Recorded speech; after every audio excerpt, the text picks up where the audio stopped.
దానియేలు గ్రంథము 4వ అధ్యాయము మొట్టమొదటి నుంచి కొన్ని వచనాలు జ్ఞాపకం చేసుకున్నాం. చదువుతూ మనం ప్రారంభిద్దాం. రాజు నెబుకద్నెజరు లోకమంతటా నివసించు సకల జనులకును ఆయా భాషలు మాట్లాడు వారికి ఇలాగ సెలవిచ్చెను, మీకు క్షేమాభివృద్ధి కలుగునుగాక. మహోన్నతుడకు దేవుడు నా ఎడల చేసిన అద్భుతములను సూచక క్రియలను మీకు తెలియజేయుటకు నాకు మనస్సు కలిగెను. ఆయన సూచక క్రియలు ఎంతో బ్రహ్మాండమైనవి, ఆయన అద్భుతములు ఎంతో ఘనమైనవి. ఆయన రాజ్యము శాశ్వత రాజ్యము, ఆయన ఆధిపత్యము తరతరములు నిలుచుచున్నవి అని ఇక్కడ దేవుని యొక్క వాక్యాన్ని మనం జ్ఞాపకం చేసుకున్నాం. ప్రియ దేవుని పిల్లారా, రాజు అయినటువంటి నెబుకద్నెజరు ఆయన చరిత్రను ఇక్కడ చక్కగా పరిశుద్ధాత్మ దేవుడు మనకు పరిశుద్ధ గ్రంథంలో రాసి ఉంచాడు. ఈ రాజైన నెబుకద్నెజరుకు దేవుడైన యెహోవా ఒక బాధ్యతను అప్పచెప్పాడు. అదేంటంటే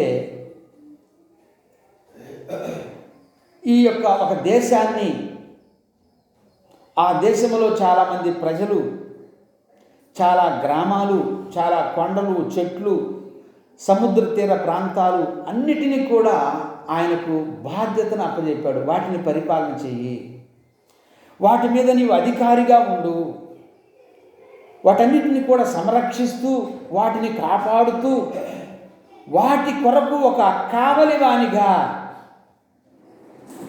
ఒక బాధ్యత కలిగిన వ్యక్తిగా అక్కడ ఏమి జరిగినా అందుకు సంబంధించినటువంటి బాధ్యత నీ వహించాలి అని ఆ దినాలలో రాజు అయినటువంటి నెబుకద్నెజరుని ఎన్నుకొని ఆయనకు కొంత బాధ్యతనిచ్చాడు. ప్రియ దేవుని బిడ్డలారా, గమనించాలి. ఈనాడు కుటుంబంలో కానీ, సంఘములో కానీ, సమాజంలో కానీ ఒక నాయకుడు ఉన్నాడు అంటే కారణం ఏంటంటే వారు పరిచారకులై ఉన్నారు, ప్రజలకు సేవ చేసేవారై ఉన్నారు అనేది మనం జ్ఞాపకం చేసుకోవాలి. అయితే అలాంటి గొప్ప బాధ్యతను దేవుడైన యెహోవా నెబుకద్నెజరుకు అందజేస్తే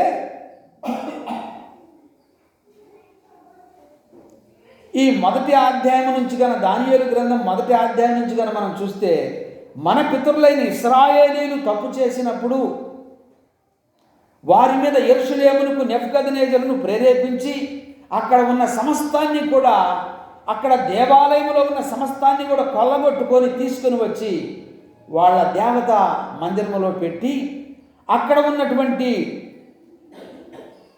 యవనస్తులను, పని చేయగలిగిన వారందరినీ కూడా తమ రాజ్యానికి వలస తీసుకుని వచ్చాడు, బానిసలుగా తీసుకుని వచ్చాడు. ఈ ప్రవచనం నెరవేరాలి అంటే హిజ్కియా కాలంలో, రాజు అయిన హిజ్కియా కాలంలో దేవుడు ఆయుష్నిచ్చిన తర్వాత హిజ్కియా వచ్చినటువంటి రాజు పంపించిన, శత్రువు రాజులు పంపించినటువంటి వారందరికీ కూడా సమస్తమును చూపించాడు. అప్పుడు ప్రవక్త వచ్చి చెప్తా ఉన్నాడు, ఏమయ్యా హిజ్కియా, నువ్వేం చూపించావు వచ్చిన వారికంటే? నేను ఏది దాచిపెట్టుకోకుండా చూపించాను అంటాడు. వెంటనే ప్రవక్త ఏమన్నాడు తెలుసా? నీవు ఏదైతే చూపించావో అది మొత్తం కూడా కొల్లగొట్టుకొని వెళ్తారు, ఈ రాజకుమారులను ఆ దేశానికి తీసుకొని వెళ్ళి నపుంసకులుగా చేస్తారని అప్పుడే ప్రవచించాడు. ఈ విషయాన్ని ప్రవచించి దేవుడు చెప్పి వెళ్ళిపోయిన తర్వాత ఈ కథ అంతా అక్కడ జరిగింది. ప్రియ దేవుని బిడ్డ,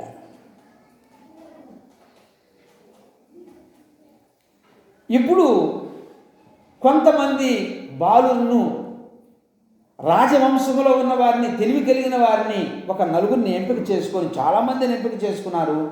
ఈ మనకు దానియేలు గ్రంథంలో నలుగురు పేర్లు మనకు మరి కనిపిస్తూ ఉంటాయి. ఈ షడ్రకు, మేషకు, అబేద్నెగో అనేటువంటి వారు దానియేలు, వాళ్ళ దేవతల పేర్లు పెట్టుకున్నారు. వీళ్ళ పేర్లు ప్రత్యేకమైన పేర్లు ఉన్నాయి. అయితే ఆనాటి రాజు వారికి పేర్లు పెట్టారు. ఈ నలుగురిని కూడా నపుంసకులుగా చేశాడు ఆ రాజు. అంటే ఆ రాజనగర్లో ఏ టైంలోనైనా ఎప్పుడైనా తిరగటానికి ఫుల్ పర్మిషన్ ఉంది, నపుంసకులకే తప్ప రెండో వారికి లేదు. అంతటి శాపాన్ని పొందినటువంటి ప్రజలు, శాపం మీద వారి మీద శాపం ఉన్నప్పటికీ కూడా వీరు దేవుని యందు భయభక్తులు కలిగినటువంటి వారు, ఈ నలుగురు వ్యక్తులు కూడా. అయితే ఈ యొక్క వీళ్ళని శత్రువు రాజులు వచ్చి ఈ బబులోను, ఈ నెబుకద్నెజరు కొనిపోయినప్పటికీ కూడా, బానిసలుగా తీసుకుని వెళ్ళినప్పటికీ కూడా దేవుడు అక్కడ వారిని ఆశీర్వదిస్తూ వస్తూ ఉన్నాడు. వారి జ్ఞానాన్ని అభివృద్ధి చేస్తూ ఉన్నాడు. దేవుని పట్ల విశ్వాసం కలిగి, భక్తి కలిగి ఉన్నారు.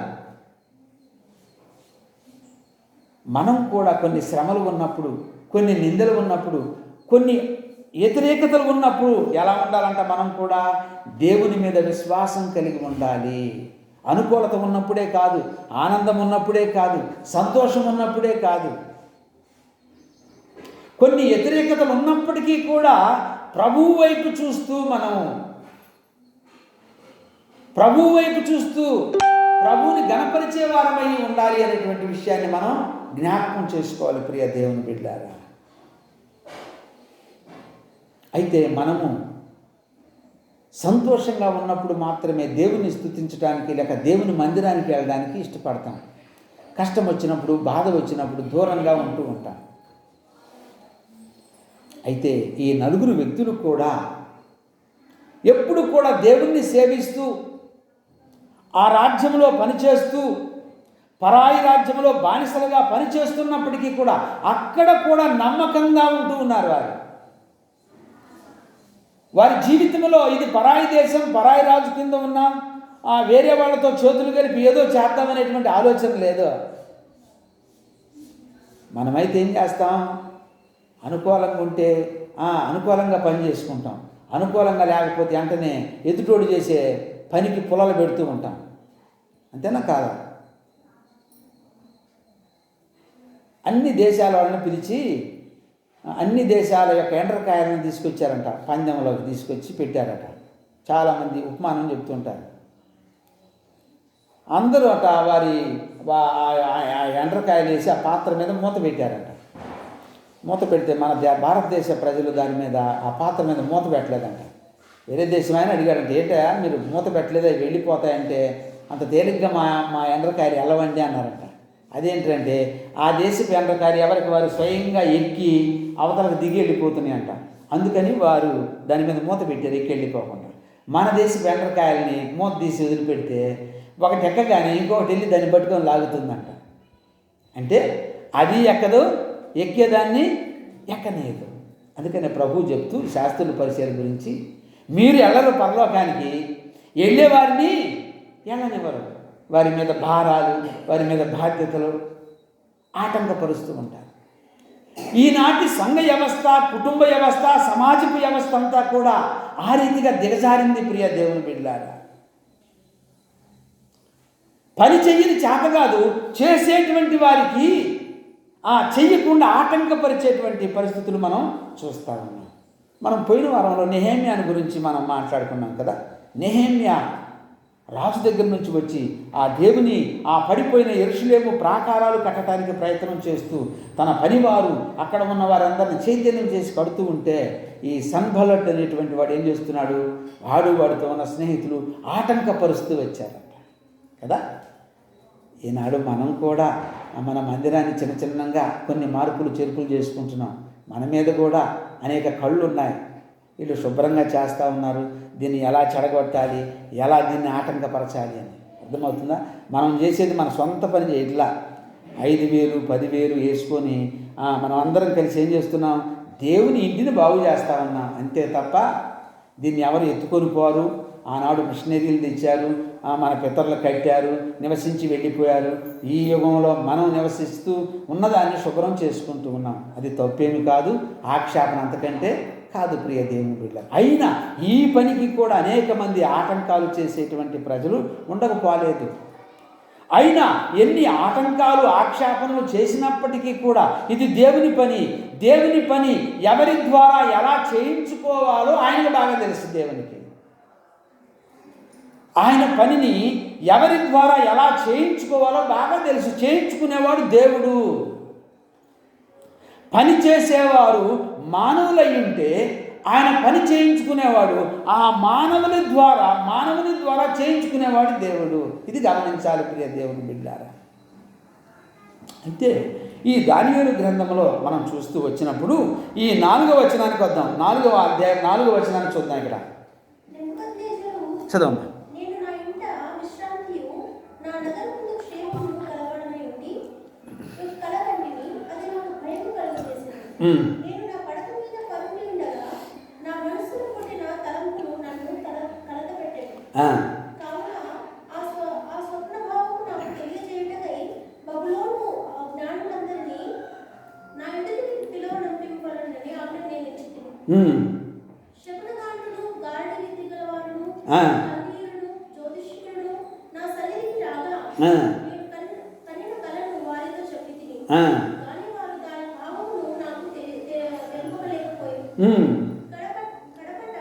కడపట బెల్షాజరును నా దేవత పేరు పెట్టిన బిరుదు పొందిన దానియేలు వాడు పరిశుద్ధ దేవతల ఆత్మ అతని యందు ఉండెను. కావున చాలా ఇక్కడ మనం గమనిస్తే ప్రియ దేవుని బిడ్డలారా, మీకు ఈ వాక్యం అంతా బాగా అర్థం కావాలంటే ఈ 4వ అధ్యాయం అంతా మీరు చదవాలి. ఈ 4వ అధ్యాయం అంతా మీరు చదివితే మీకు చక్కగా దీని భావం అంతా కూడా మీకు అర్థమవుతూ ఉంటుంది. ప్రియ దేవుని బిడ్డలారా, రాజుగారికి రాజ్యం ఇచ్చాడు. ఆ రాజ్యంలో మనుషులు మంచివారు, చెడ్డవారు, పర్వతాలు, మంచి భూములు, నీళ్లు, చెరువులు, బావులు, సముద్రాలు, చుట్టుపక్కల సమస్త అడవులు, అనేక పక్షులు, మృగాలన్నీ ఉన్నాయి. అన్నిటి మీద రాజైన నెబుకద్నెజరుకు అధికారాన్ని ఇచ్చి ఈ రాజ్యాన్ని నీవు పరిపాలన చేయని దేవుడైన యెహోవా బాధ్యతను అప్పచెబితే తాను తన మనసులో చిన్న చిన్న అలజడులు ఉన్నాయి. అయితే ఆయన ఈ 4వ అధ్యాయం 4వ వచనానికి వచ్చేటప్పటికే తాను పండుకున్నాడట. తాను పండుకుంటే స్వప్న భావాలు, కలభావాలు ప్రారంభమయ్యాయంటూ ఆయన ఒక కలగంటూ ఉన్నాడు. ఒక పెద్ద చెట్టు కనిపిస్తూ ఉంది. అది ఎదుగుతూ ఎదుగుతూ ఎదుగుతూ చాలా పెద్ద వృక్షమైపోయింది. ఆ కొమ్మల నిండా ఆకాశ పక్షులు, సకల జీవరాశులు, అనేక మృగాలు ఆ యొక్క చెట్టు కింద తలదాచుకుంటున్నాయంట. అయితే ఒక వ్యక్తి మాట్లాడుతున్నాడట, ఈ కొమ్మలను నరికివేయండి, వాటన్నిటిని పారదోలండి అని. అనగానే ఆ కొమ్మలన్నీ నరకబడ్డాయి. పక్షులు, మృగాలన్నింటినీ కూడా పారదోలారు. ఆ మొద్దును మాత్రం ఏమి చేయవద్దు, అలాగే ఉంచండి. ఈ విషయాన్ని ఆ దేశంలో ఉన్నటువంటి నెబుకద్నెజరు పిలవనంపి 7వ వచనానికి వచ్చేటప్పటికే వారందరినీ కూడా పిలిచాడట. జ్ఞానులు అనుకున్న వాళ్ళందరినీ కూడా పిలిచాడట దేవుడు. ఈ రాజుగారు నెబుకద్నెజరు జ్ఞానులు అనుకున్న వారందరినీ కూడా పిలిచి, ఇక్కడ మనం చూస్తే 7వ వచనంలో మనం చూస్తే చదువుతారా, శకునగాండ్లను, గారడీ విద్య గలవాండ్లను, కల్దీయును, జ్యోతిష్కులను నా సన్నిధికి రాగా నేను కనిన కలను వారితో చెప్పితిని గాని వారి దాని భావమును నాకు తెలుపలేకపోయింది. ఎందుకంటే ఇది లోక సంబంధమైనటువంటిది కాదు. ఈ రాజు అయినటువంటి నెబుకద్నెజరుకు వచ్చినటువంటిది లోక సంబంధమైంది. అయితే ఒకవేళ వారికి తెలిసిందైతే చెప్పేవారే, కానీ ఇది లోక సంబంధమైనటువంటిది కాదు, ఇది ఆత్మ సంబంధమైనటువంటిది. పరలోకపు దేవుడైన యెహోవా రాజు అయిన నెబుకద్నెజరుకి ఇచ్చిన కళ కాబట్టి అది ఎవరు కూడా మాంత్రికులు, కల్దీలు, జ్యోతిష్కులు, గారడి విద్య కలిగిన వారు ఎవరు చెప్పలేకపోయారట. దాన్ని చెబితిని కానీ వారు దాని భావము నాకు చెప్పలేకపోయారు. వెంటనే ఆయన టైంలో ఈ దానియేలు గ్రంథం 2వ అధ్యాయంలో ఒక కలగన్నాడు ఆయన మొట్టమొదట్లో. ఆ కలగంటే ఆ కళకు అర్థం చెప్పకపోతే అందరిని చంపేస్తాను, ఈ లోకం ఈ దేశంలో ఉన్న జ్ఞానులు అందరినీ అన్నాడు. కానీ దానియేలు సెలవు తీసుకొని వెళ్ళి 10 రోజులు నాకు టైం ఇవ్వండి అని సమయం అడిగి వెంటనే వెళ్ళి ప్రార్థన చేస్తున్నాడు తనతో తన స్నేహితులతో. పరలోకపు దేవుడు ఆయనకిచ్చిన కళను, కళ భావాన్ని దానియేలుకు తెలియచేసిన తరువాత ప్రియ దేవుని బిడ్డలారా, అది చక్కగా మరలా రాజసన్నిధికి పిలిచి రాజుగారి దగ్గరికి వెళ్ళి అందరూ ఇంటూ ఉండగా, సకల పెద్దలు సకల ప్రధానులు అందరూ ఇంటూ ఉండగా కళను కళ భావమును చెప్పగలిగిన వాడు దానియేలే.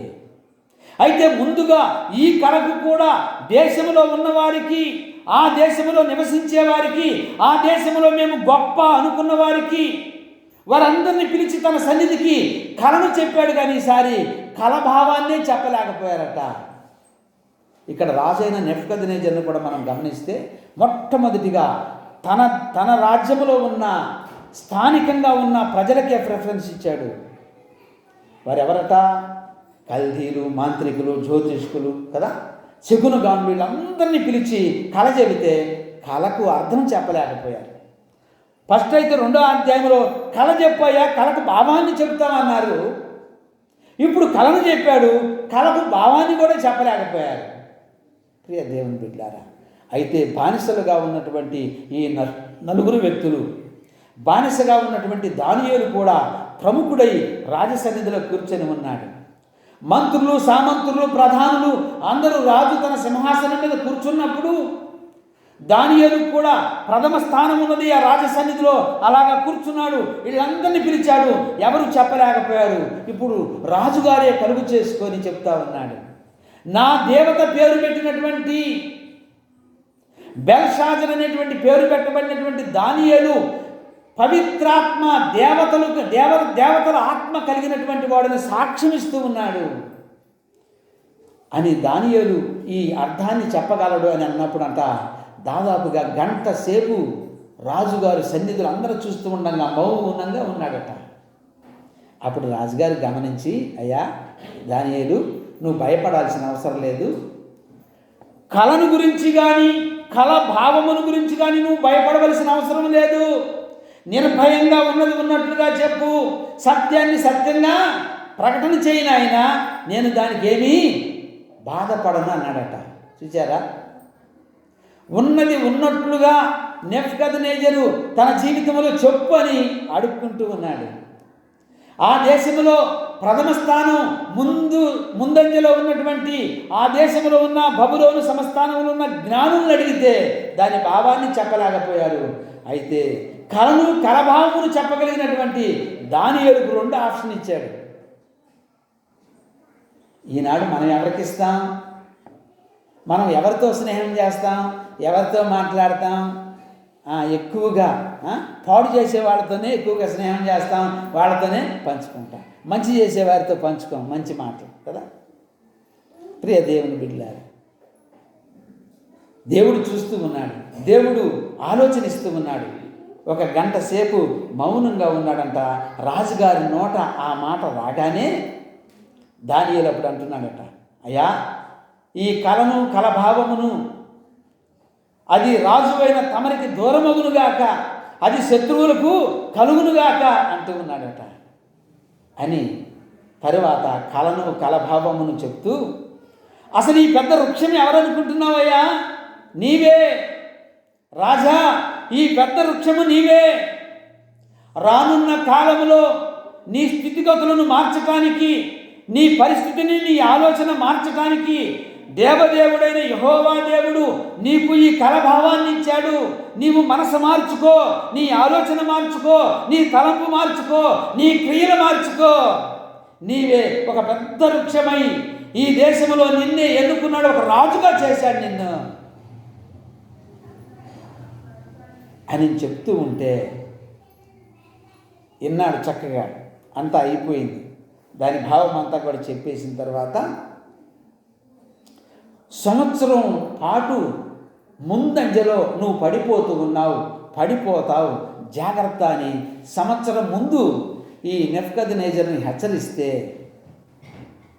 ఈ నెబుకద్నెజరు సంవత్సరములో ఏ రోజు కూడా తన పరివర్తన మార్చుకోవటానికి, దేవుడు చెప్పినట్లుగా ఉండడానికి, దేవుడు చెప్పినట్లుగా జీవించడానికి తన జీవితంలో, తన ఆలోచనలో, తన తలంపులలో ఏ మాత్రం కూడా మార్పు రాలేదు. ప్రియ దేవుని బిడ్డలారా గమనించాలి. మార్పు రాలేదు కాబట్టి మరి తరువాత దాని పర్యవస్థానం ఏంటంట? ప్రమాదం ముంచుకొని రానే వచ్చేసింది. తాను చెప్పినట్లుగా, ఆ దేవాది దేవుడు చెప్పినట్లుగా ప్రమాదం ముంచుకొని రానే వచ్చింది. 18వ వచనానికి వద్దాం ఒకసారి. 4వ అధ్యాయం 18వ వచనానికి వద్దాం ఒకసారి.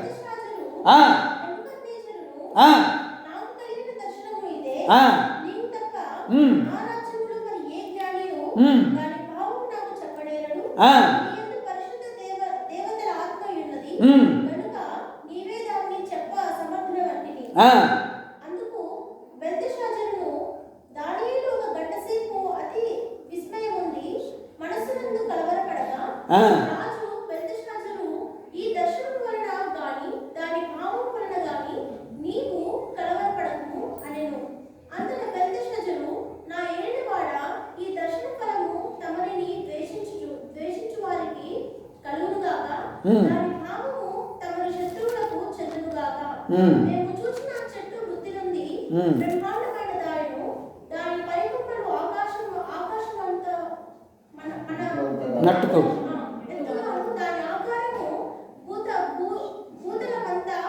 భూతలమంతా, దాని ఆకులు సొగసుగాను, దాని పండ్లు విస్తారములుగాను కనబడెను. అందులో సమస్త జీవకోట్లకు చాలినంత ఆహారం ఉండెను. ఇక్కడ మనం గమనిస్తే ప్రియ దేవుని బిడ్డలారా, ఈ చెట్టంతా కూడా రాజును సూచిస్తూ ఉందని దానియేలు భక్తుడు చెప్పాడు. సంవత్సరం పాటు ముందు జరగబోయే విషయాన్ని దేవుడు తెలియచేసి రాజుని హెచ్చరిస్తే, రాజుగారు ఏమాత్రం కూడా తనకున్న అధికారాన్ని బట్టి, తనకున్న హుందాతనాన్ని బట్టి, సిరి సంపదలను బట్టి, తనకున్న సమస్తాన్ని బట్టి కూడా తన ఆలోచనలో, తన స్థితిగతుల్లో ఏమాత్రం కూడా మార్పు తెచ్చుకున్నవాడు కానే కాదు. మన జీవితాలలో కూడా, మన వ్యక్తిగత జీవితాలలో కూడా దేవుని వాక్యం మాట్లాడుతూ ఉన్నప్పుడు, దేవుడు హెచ్చరిస్తున్నప్పుడు మనం కూడా మన జీవితంలో మార్పు కలిగి ఉండడానికి ప్రయత్నం చేయకపోతే ఈ నెబుకద్నెజరుకు పట్టిన గతి మనకు కూడా పట్టుద్ది. ఈయనే మీకు చెప్పే నాకు, ప్రపంచాన్నేలే రాజుల నుండి, ప్రధానుల నుండి అందరికీ, సంఘ పెద్దలకు, సమాజంలో ఉన్నవారికి, కుటుంబ యజమానికి, యజమానురాలికి అందరికీ సంబంధించింది ఈ విషయం.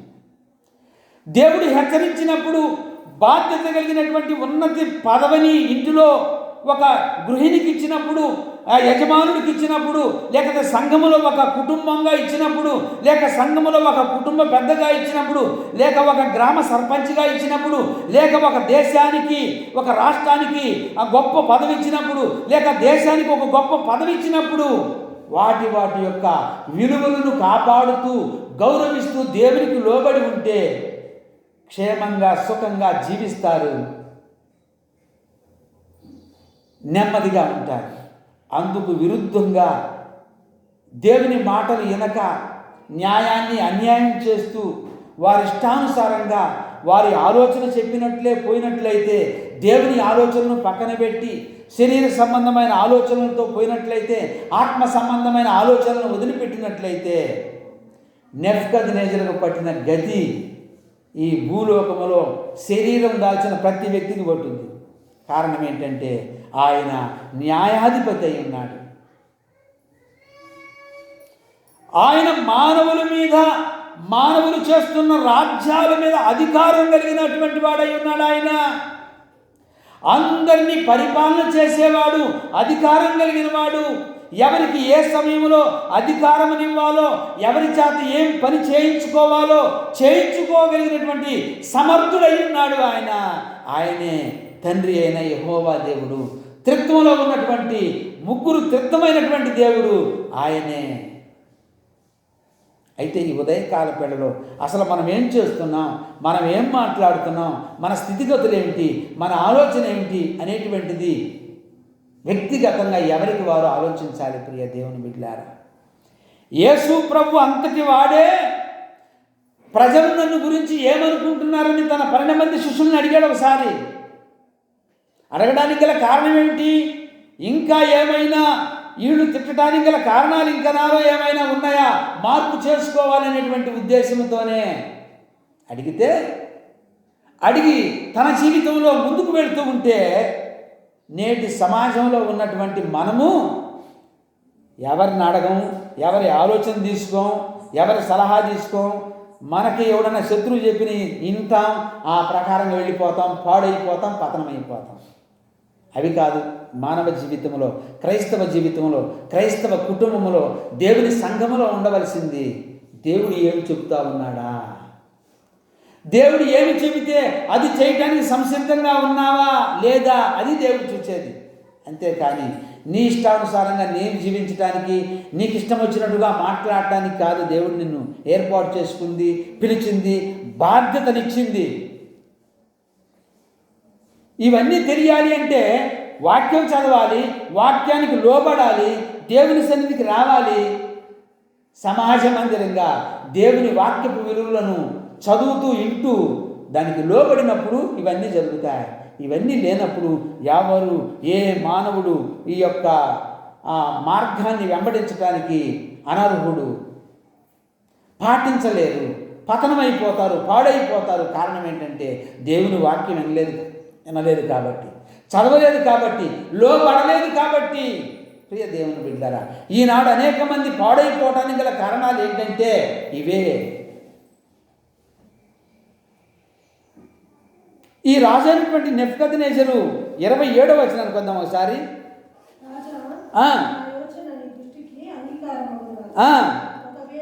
ఒకవేళ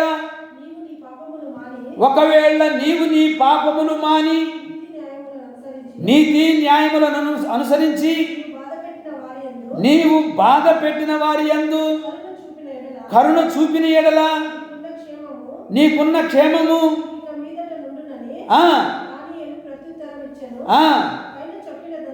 పైన చెప్పినదంతయు సంభవించెను. 12 నెలలు గడిచిన పిమ్మట అతడు తన రాజధాని యందు బబులోనులోని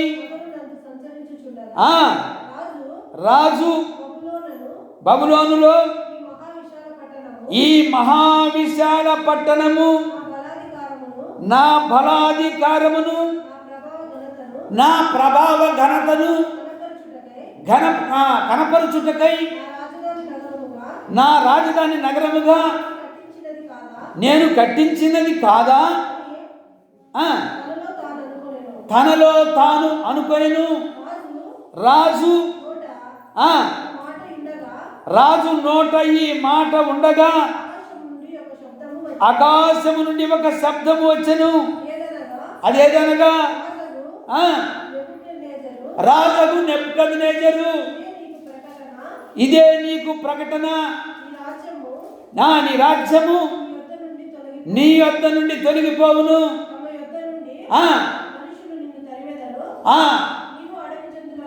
నీవు అడవి జంతువుల మధ్య నివాసము చేయించు, పశువుల వలె గడ్డి మేసెదవు. సర్వోన్నతుడగు దేవుడు మానవుల రాజ్యము పైన అధికారి అయ్యుండి తాను ఎవనికి దానిని అనుగ్రహింప నిశ్చయించునో అనుగ్రహించునని నీవు తెలుసుకొను వరకు 7 కాలములు ఇలాగు జరుగునని చెప్పాను. అందరూ ఒకసారి దేని స్తోత్రం లేదా? ప్రియ దేవుని బిడ్డారా, ఈ మహావిశాల పట్టణాన్ని కట్టించిన వాళ్ళు ఎవరయ్యా? రాజైన నెబుకద్నెజరు. సంవత్సరపు కాలం ముందుగా దేవుడు తనను హెచ్చరించినప్పుడు, జాగ్రత్త అని ఒక కలనిచ్చినప్పుడు, కలభావమునిచ్చినప్పుడు, ఇదంతటిని కూడా రాజు ఎప్పుడు దృష్టిలో పెట్టుకోలేదు. రాజు మనసును పెట్టుకోలేదు. రాజు ఆలోచించలేదు. ఈ ప్రమాదంలో ఎప్పుడు పడతానో అని జాగ్రత్తగా ఉండలేకపోయాడు. మనం కూడా అలాగే ఉంటాం ప్రియ దేవుని బిడ్డ. వచ్చినప్పుడు చూసుకుందాములే అనేటువంటి పరిస్థితి. దేవుడు ఏది కూడా ముందుగా హెచ్చరించకుండా ఏ అపాయము భూమి మీదకు పంపించలేదు ప్రియ దేవుని బిడ్డలారా. నోవాహు కాలంలో ఆదికాండం 18వ అధ్యాయంలో అబ్రహాముతో మాట్లాడాడు, ఈ సొదొమ గొమొర్రాను కాల్చివేస్తానని. ఆదికాండం 11వ అధ్యాయం చూస్తే ఆ నోవాహును వాడకట్టుకోమన్నాడు. జలప్రళయాన్ని రానిపోతున్నాను అన్నాడు. పంపిస్తున్నాను కాబట్టి నోవాహు నువ్వు వాడకట్టుకో, నీ కొరకు నీ కుటుంబం కొరకు అన్నాడు. దేవుడు హెచ్చరించకుండా ఏ పని చేయలేదు. యేసు ప్రభువు వారు రెండవ రాకడ రాబోతుంది, నేను మరలా వస్తానని భూమి మీద చెప్పి పోయిన తర్వాతనే ఆయన రావడానికి సిద్ధంగా ఉన్నాడు. బాగా గమనించాలి. దేవుడు మానవులకు ఏది చెప్పకుండా చేసేవాడు కానే కాదు. అయితే అపాయం వచ్చుట చూచి బుద్ధిమంతుడు ఏం చేస్తాడంట? తన ఇల్లుని, తన జీవితాన్ని చక్కపెట్టుకుంటాడు. అపాయం వస్తుందని గమనించి, అయితే సంవత్సరం క్రితం హెచ్చరిస్తే తాను ఏనాడు కూడా చెవని పెట్టుకున్నవాడు కానే కాదు. అయితే అనుకుంటున్నాడు ఒకరోజు ఆ యొక్క రాజనగరం మీద తిరుగుతూ, 30వ వచనానికి వచ్చేటప్పటికి, రాజనగరం మీద తిరుగుతూ, ఈ బబులోను సామ్రాజ్యాన్ని నేను కట్టించలేదా? ఈ ఘనతంతా నాది కాదా? నేను కట్టించలేదా అని తను పలుకుతున్నాడట. తన మనసులో పలుకుతుండగానే, తన నోట మాట రాగానే దేవుడైన యెహోవా ఆకాశము నుండి ఇని ఏం చేస్తున్నాడంట? ఆయన వెంటనే మాట్లాడుతున్నాడు. ప్రియ దేవుని బిడ్డలారా, నెబుకద్నెజరు, నీవనుకున్న మాటలు, నీవనే మాటలు నాకు నచ్చలేదు. నీ పలుకుతున్న మాటలు నాకు నచ్చలేదు. మానవుల మీద అధికారం కలిగిన వాడిని నేనే.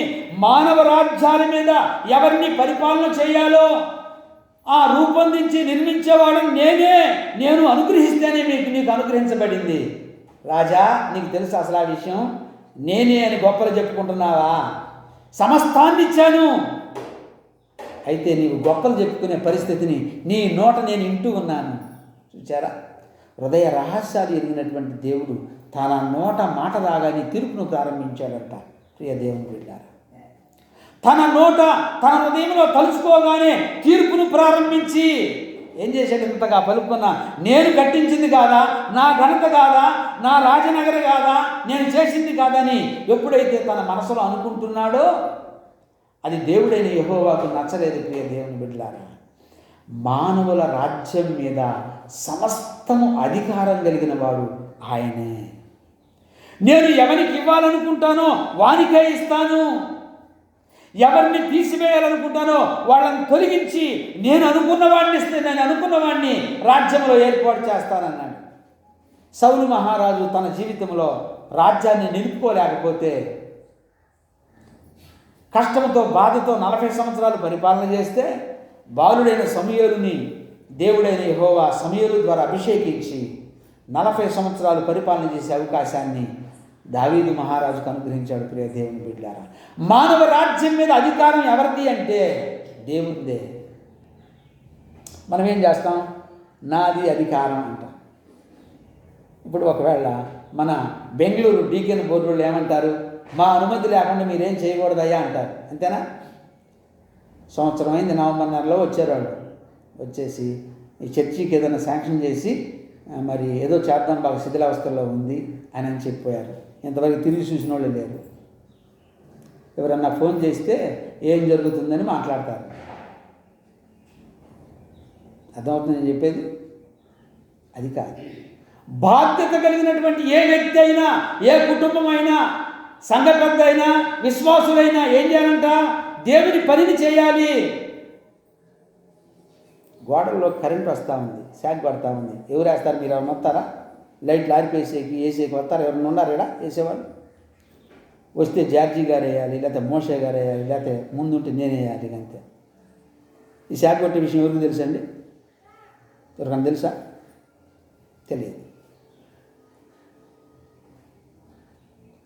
మానవ రాజ్యం మీద అధికారం కలిగినటువంటి దేవుడు నెబుకద్నెజరుకు చెప్తా ఉన్నాడు, అందరూ అధికారం మాకుంది, మేము చేయాలనేటువంటి వారే తప్ప ఇక్కడ ఉన్నటువంటి విషయం ఎవరికి తెలియదు. మాకు తెలియకుండా చేస్తూ ఉన్నారని ఇంకొకరు మాకు చెప్పలేదని ఇంకొకరికి ఎవరికి పెళ్లి కాదు. ఇది చెప్పేకి ఇది దేవుని ఇల్లు, ఇది దేవుని మందిరం. నీ వంతు నీవు సహాయం చేస్తూ, నీ వంతు నీవు ప్రేరేపించబడి దేవుని మందిరం కొరకు ప్రయాసపడాలి, ఆర్థికంగా సహాయం చేయాలి, చేయగలిగిన పని నువ్వు చేయాలి. ఇది నీ బాధ్యత. అసలు బాధ్యతనే గుర్తించకపోతే ఏం చెప్తారు, ఏం చేస్తారు? గమనించాలి. బాధ్యత కలిగినటువంటి వ్యక్తిని హెచ్చరిస్తే నెబుకద్నెజరును ఆయన అంటున్నాడు కదా, తన నోట పలుకుతున్నాడంట కదా. మరొకసారి 30వ వచనం చదువుదామా? 30వ వచనం, 4వ అధ్యాయం 30వ వచనం, దానియేలు గ్రంథం చదువు. ఈ మహావిశాల పట్టణము నా బలాధికారమును నా ప్రభావ గణతలను కనబర్చుటకై నా రాజధాని నగరముగా నేను కట్టించినది కాదా అని తనలో తాను అనుకొనెను. చాలు. ఏమంటున్నాడు రాజుగారు? అధికారం ఇచ్చింది ఎవరు? నిలబెట్టింది ఎవరు? అధికార పగ్గాలు ఇచ్చింది దేవుడు అంట. కానీ తన మనసులో తాను ఏమనుకుంటున్నాడు? సంవత్సరం ముందే దేవుడైన యెహోవా తనను హెచ్చరించాడు, జాగ్రత్త అని. ఈ విపత్తు రాబోతూ ఉంది. నువ్వు ఖచ్చితంగా నీ హృదయ మాటలను బట్టి గర్వించావంటే ఒక ఆపదలో చిక్కుకోబోతున్నావు. కొమ్మలన్నీ నరికేయబడతాయి, జాగ్రత్త అని దేవుడు స్వప్నమందు ఆ యొక్క నెబుకద్నెజరుకు ఒక కళను బయలుపరిస్తే సంవత్సరం తర్వాత మర్చిపోయాడట. ఇప్పుడు ఏమనుకుంటున్నాడు? ఆ యొక్క రాజనగరం మీద తిరుగుతూ ఈ బబులోను సామ్రాజ్యాన్ని, దీని ఘనతను, ఈ కట్టడాన్ని కట్టించినటువంటి వాడిని నేను కాదా అని గర్వపడుతూ ఉన్నాడు. ఆ మాటను, ఆ వచనాన్ని అండర్లైన్ చేసుకొని చదవాలి. మనం దేని విషయాల్లో గర్వపడుతూ ఉన్నాం, దేని విషయాల్లో అతిశయపడుతున్నాం? ఆ మాటే నెబుకద్నెజరు నోట మాట రాగానే దేవుడైన యెహోవా తీర్పు తీర్చడం ప్రారంభించాడు. రాజుకు నెబుకద్నెజరుకు తీర్పు తీర్చినటువంటి దేవుడు నీకు తీర్పు తీర్చడా? నాకు తీర్పు తీర్చడా? లోకములో ఉన్న ప్రతి మానవునికి, అధికారం కలిగిన ప్రతి వ్యక్తికి తీర్పు తీర్చగలిగిన వాడు ఆయనే. ప్రియ దేవుని బిడ్డలారా, మరి ఆయనకు లోబడుతున్నావా? నువ్వు నీ హృదయాన్ని ఆయనకు సమర్పిస్తున్నావా? ఆయన చెప్పినట్లుగా వినడానికి, ఆయన వాక్యాన్ని చదువుతూ ఆ యొక్క గర్వపు మాటలు నీ నోట రాకుండా నిన్ను నువ్వు కాపాడుకోవడానికి, నిన్ను నువ్వు రక్షించుకోవడానికి జాగ్రత్తగా ఉన్నావా? నేను చెట్టుని, ఆ యొక్క లేక నేను పెద్దని, లేక నేను అధికారం కలిగి చేస్తా ఉన్నాను అనుకున్న రాజు ఏమైపోయాడంట? అడవి మృగాల మధ్య, మానవుల మధ్య నుంచి తరమబడి అడవి మృగాల మధ్య 7 కాలాల పాటు ఏం చేశాడట? వాటి మధ్య గడ్డి మేస్తూ ఉన్నాడట. రాజు అయినటువంటి నెబుకద్నెజరు, రాజ్యంలో చక్కగా పరిపాలన చేసేటువంటి రాజు, పశువుల మధ్యకెళ్ళి, అడవి మృగాల మధ్యకెళ్ళి ఆ చెట్ల కింద తన ఒళ్ళు దాచుకుంటూ ఎండవేళ్ళ మంచుకు తడుస్తూ ఒంటి నిండా వెంట్రుకలు పశువులకు వచ్చినట్లుగా వెంట్రుకలు వచ్చి, గోళ్ళు కూడా ఆ యొక్క పక్షులు గోళ్ళు పెరిగినట్లుగా పెరిగిపోయి గడ్డి మేస్తూ ఉన్నాడంట. ప్రియ దేవుని బిడ్డలారా, ఎవరైనా రాజుగారు ఎందుకు ఆ స్థితి ఎందుకు కలిగింది, ఎందుకు రావాల్సి వచ్చిందంటే తాను అతిశయించుటను బట్టి, తాను గర్వించుటను బట్టి, తాను దేవుని మాట లక్ష్య పెట్టకపోవటను బట్టి, దేవుడు హెచ్చరించిన హెచ్చరికకు లోబడకపోవటను బట్టి ఈ శాపము తన మీదకి వచ్చింది. కొన్నిసార్లు తండ్రి అయిన దేవుడు తన వాక్యము ద్వారా మనల్ని హెచ్చరిస్తే మేము బాల్యము నుండే విన్నాములే అంటాం మనం కదా. హెచ్చరికలు మనకు సరిపోవు. హెచ్చరికలు పడగానే హెచ్చరికలు రాగానే ఎప్పుడు ఈయన ఇంతేలయ్యాక రెండో పని లేదు అనేది కదా. హెచ్చరికకు లోబడినటువంటి నెబుకద్నెజరు యొక్క పరిస్థితి ఏమైంది? ఇది జ్ఞాపకం చేసుకోవాలి ప్రియ దేవుని బిడ్డలారా. తాను గర్వించిన దాన్ని బట్టి ఈ కట్టించిన రాజ్యం నాది కాదా, నా ఘనత కాదా, ఈ విశాలమైనటువంటి ఈ బబులోను సామ్రాజ్యాన్ని అంతటిని కూడా నా ఆధిపత్యంలో నా అధికారంలో ఉందని తన మనసులో అనుకుంటూ అనుకుంటూ అనుకుంటూ ఒక్కసారి హృదయమంతా నిండిపోయిందంట.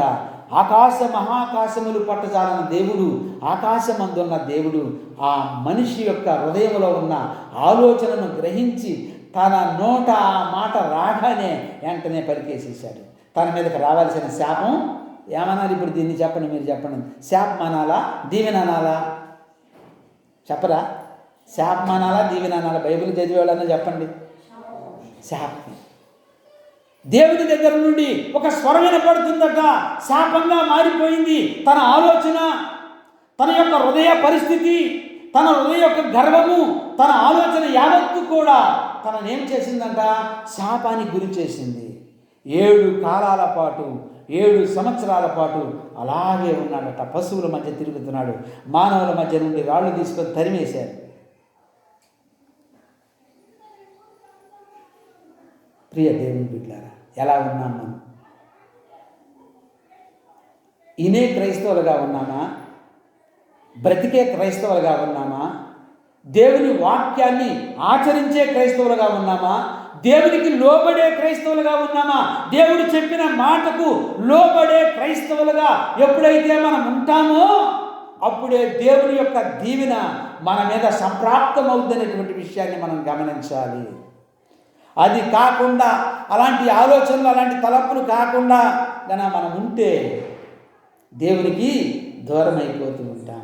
నెబుకద్నెజరు మీదకి వచ్చినటువంటి శాపము దేవుని మాటకు ఎవరైతే లోబడరో వారి మీదకి సంప్రాప్తమవుద్ది.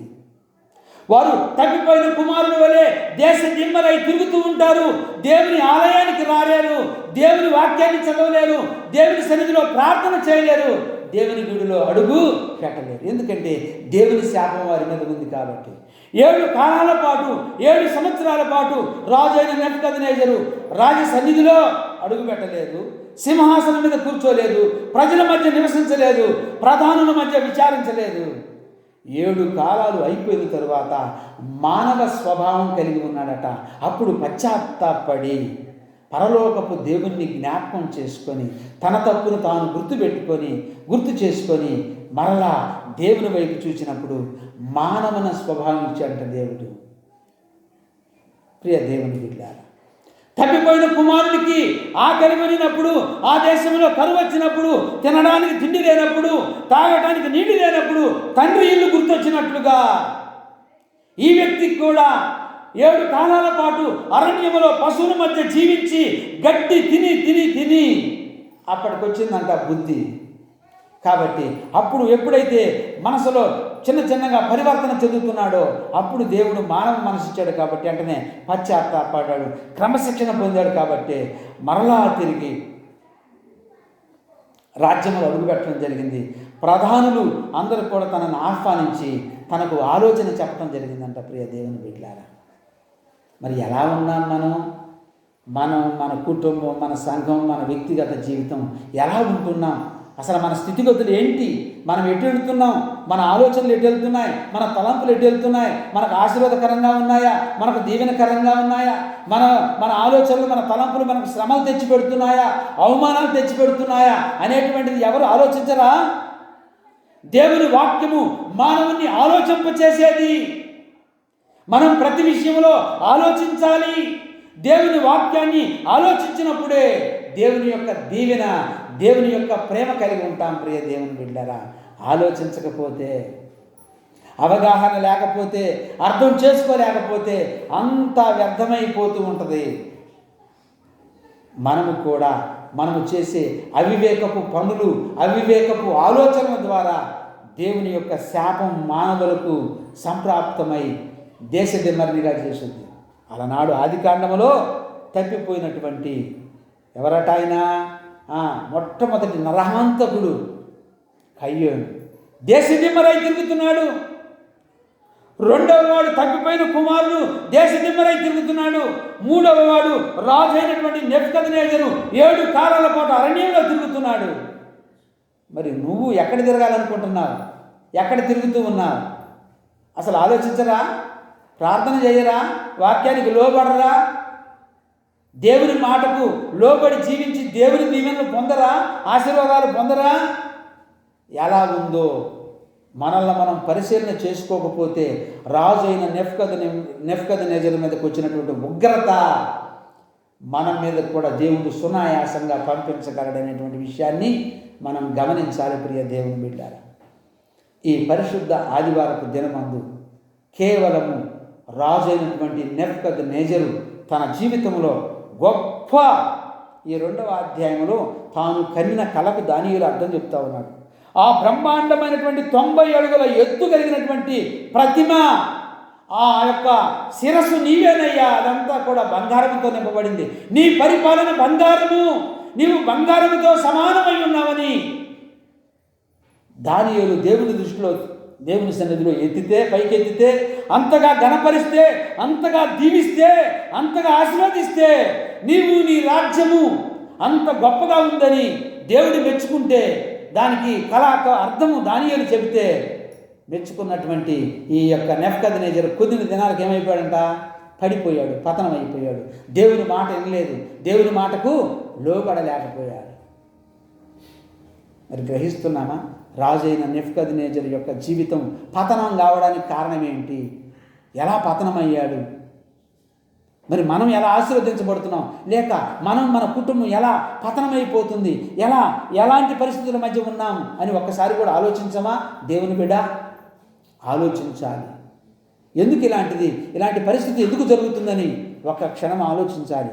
ప్రభు సన్నిధిలో ప్రార్థన చేయాలి, ప్రభు సన్నిధిలో గోజాడాలి, ప్రభు సన్నిధిలో ప్రభుని అడగాలి అనేటువంటి విషయాన్ని మనం గమనిస్తూ ముందుకు వెళ్ళాలి. ఈ ఉదయకాల పిల్లలు ఎటువంటి పరిస్థితిలో ఉన్నాం?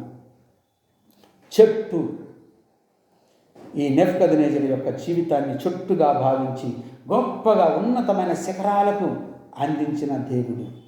అందుకనే మనకు కీర్తనల గ్రంథం 1వ కీర్తన 3వ వచనంలో చెప్తాడు కదా, నీటి కాల్వలన యూరన నాటబడినదై ఆకు వాడక తన కాలమందు ఫలమిచ్చు చెట్టు వలె నుండునట. అంటే దేవుడైన యెహోవా మానవ జీవితంలో మానవుణ్ణి ఎలా చూడాలని అనుకుంటున్నాడు? నీటి కాల్వలన నాటబడిన చెట్టు వలె, ఆకు వాడకుండా తన కాలమందు ఫలమిచ్చే చెట్టు వలె, ఆశీర్వాదాలు ఇచ్చే చెట్టు వలె, ఆత్మ సంబంధమైన ఫలాలు ఫలించే చెట్టు వలె చూడాలని అనుకుంటూ ఉంటే మనం ఏం చేస్తున్నాం? మన హృదయంలో నెబుకద్నెజరు అన్నట్లుగా, నాది కాదా ఈ రాజ్యం, నాది కాదా ఈ పరిపాలన, నాది కాదా ఈ డబ్బు సంచి, నేను కాదా ఈ పని చేపిస్తా ఉంది, నేను లేకపోతే సంఘమే లేదు. దేవుడు తన స్వరక్తమిచ్చి సంపాదించిన సంఘం జోలిపోతే దేవుడు ఊరుకునేవాడు కాదు. గమనించాలి ప్రియ దేవుని బిడ్డ, దేవుడు తన స్వరక్తమిచ్చి సంపాదించిన సంఘాన్ని మాట్లాడినా దాని విషయంలో తూలి మాట్లాడితే దేవుడు ఊరుకునేవాడు కాదు. ఇంతటి గొప్ప రాజ్యాన్ని, బబులోను సామ్రాజ్యాన్ని ఆయన ఆ యొక్క నెబుకద్నెజరుకు అప్పజెబితే, బాధ్యతనిస్తే, తాను తన జీవితంలో ఏమి నేర్చుకున్నాడంటే, నాది కాదా ఇంతటి కట్టించిన మహానుభావుని, నేను కాదా, నాకే కదా ఈ ఘనతంతా అని తన హృదయంలో గర్విస్తే అది నచ్చల దేవునికి. దయచేసి నేను చెప్పేది ఏంటంటే, దేవుని పని అందరం కలిసి చేస్తా ఉన్నాం. మీరు మాట్లాడేటప్పుడు మనం అందరం కలిసి చేస్తా ఉన్నామని మాట్లాడండి. అంతకు మించి ఏదైనా మాట్లాడారనుకోండి, అంతే. వాక్యాన్ని చదవండి, వాక్యాన్ని అనండి. శాపాలకు గురి కావద్దు అనవసరంగా. నాది, నేను అనేటువంటి మాటలు తీసేది. దేవుడు నీకు ఇచ్చిన బాధ్యత, నీకు ఇచ్చిన తలాంతు, నీకు ఇచ్చిన కృపావరం ఒక బాధ్యత. అందుకనే పౌలు మహాశయుడు గత పాఠాల్లో మనం చెప్పుకున్నాం. కొంతమంది సేవకులు గాను, కొంతమంది స్వార్థికులు గాను, కొంతమంది పరిచారకులు గాను, ఇలా దేవుడు ఎవరి వారి యొక్క సామర్థ్యతను బట్టి నిర్ణయించాడు. వాటిని చేసుకుంటూ మనమంతా మన ముందు ఉంచబడిన ఈ పరుగు పందెములో ఓపికతో పరిగెత్తి వెళ్ళాల్సిందే తప్ప అవివేకపు మాటలు మన నోట వస్తే దేవుని దగ్గర నుంచి నెబుకద్నెజరు మీదకి వచ్చినట్టు శాపాలు వస్తాయే తప్ప ఇంకేమీ దీవెనలు రావనేటువంటి విషయాన్ని ఈ వాక్యము ద్వారా మనం నేర్చుకుంటున్నాం. మరి ఏ స్థితిలో ఉండాలో, ఎలాంటి పరిస్థితుల్లో ఉండాలో ఏం చేయాలంట? మనల్ని మనం పరిశీలన చేసుకుంటూ జాగ్రత్తగా ఉండాలి అనేది దేవుని యొక్క ముఖ్య ఉద్దేశం అన్నది. కాబట్టి ఈ పరిశుద్ధ ఆదివారం దినమందు ఈ గోరంట్ల C&I మిషన్ సంఘములో కూర్చున్న మనమంతా విశ్వాసులుగా, డీకెన్ బోర్డుగా, దేవుని వాక్యాన్ని వినేవారు అందరుగా, రాజ్యాలు పరిపాలన చేసేవారు అందరూ కూడా ఎలా ఉండాలి అని దేవుని వాక్యం చెప్తా ఉందంటే మచ్చటంగా జాగ్రత్తగా మాట్లాడటం నేర్చుకోవాలి. అందుకే ప్రసంగం అంటాడు, నీ నోటి మాటలు జాగ్రత్తగా ఉండని, నీ నోటి మాటలు జీవ మరణములు నీ నోట ఉంచాను అంటాడు భక్తుడు. కాబట్టి మన నోట వచ్చేటువంటి మాటలు జాగ్రత్తగా ఉండాలి, అవి ఆరోగ్యకరంగా ఉండాలి, దీవెనకరంగా ఉండాలి, అవి తండ్రి అయిన దేవుణ్ణి మహిమపరిచేలాగా ఉండాలి. అంతేగా నన్ను అందరూ చూడాలని నిలబడటానికి కాదు. దేవుని సన్నిధి ఉంది. దేవుని సన్నిధిలో ప్రసంగి గ్రంథము 5వ అధ్యాయంలో నీవు నీ దేవుని మందిరానికి వచ్చినప్పుడు నీ ప్రవర్తనంతా జాగ్రత్తగా ఉండాలి అంటాడంతే. దేవుని మందిరానికి వచ్చిన తర్వాత మనం ఎలా ఉండాలంట? మన ప్రవర్తన అంతా కూడా చాలా జాగ్రత్తగా ఉండాలంట. అనాలోచనలతోనో ఏదేదో కాదు చేయటానికి. అది ఎప్పుడైతే వస్తుందో మన మీద ఏముంటుందంట? దురాత్మ ఉంటుందే తప్ప దేవుని సన్నిధిలో ఉంటాం, కానీ దురాత్మ ఉంటుందే తప్ప దేవుని ఆత్మ ఉండదు. ఎందుకంటే దేవుని మాటలు వింటలేదు, దేవుని మాటలకు లోబట్టలేదు, దేవుని సన్నిధికి వచ్చి ఏదేదో చేస్తాం, ఏదేదో ఆలోచిస్తాం. కాబట్టి మన మీద ఉండేది దేవుని ఆత్మ కాదు, దురాత్మే. ప్రియ దేవుని బిడ్డ, పరిశుద్ధాత్మ దేవుడు, కుమారుడైన దేవుడు, తండ్రి అయిన దేవుడు మనతో మాట్లాడేది ఏంటంటే నెబుకద్నెజరు యొక్క జీవితాన్ని మనం తీసుకొని చూపిస్తున్నాడు. నీవు పడిపోవడం నాకు ఇష్టం లేదు, నీవు ఇలా చెడిపోవడం నాకు ఇష్టం లేదు, నీవు దీవించబడాలి, నా కుమారుడిగా నా కుమార్తెగా నీవు ఉండాలి ప్రియ దేవుని బిడ్డ అని ఉదయకాల వేళలో తన వాక్కుల ద్వారా మనల్ని హెచ్చరిస్తున్నాడు. మనమందరం హెచ్చరించబడదాం, వాక్యానికి లోబడదాం, వాక్యానుసారంగా జీవిద్దాం. అలాంటి కృపల పరిశుద్ధాత్మ దేవుడు మనందరికీ దయచేయునుగాక. దేవుని కొద్ది మాటలు దీవించునుగాక. ఆమె దేవుని సేవార్థమై మనం కానుకలు